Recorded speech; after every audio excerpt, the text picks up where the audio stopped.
ตัว FB นะครับ3 ขวดในราคาพิเศษนะครับก็ใครที่มียอดสั่งไว้แล้วนะครับก็อย่าลืมนะครับเดี๋ยวจะจัดส่งของไปให้นะครับ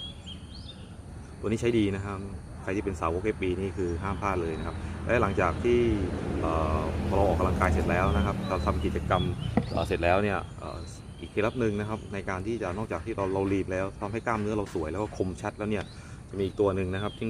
อยากแนะนำนะครับก็คือเป็นตัวของเวย์ไอโซเลตนะครับจะเป็นตัวนี้นะครับเป็นเวย์บริสุทธิ์นะครับ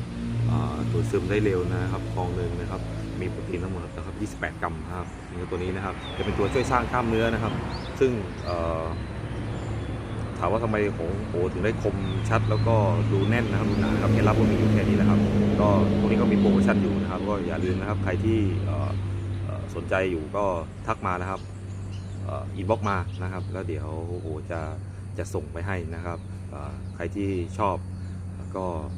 ที่ติดตามอยู่ก็อย่าลืมนะครับกดไลค์กดแชร์ให้ด้วยนะครับก็อย่าลืมดูแลสุขภาพกันนะครับวันละนิดก็ยังดีนะครับสุขภาพเราสร้างเองได้นะครับ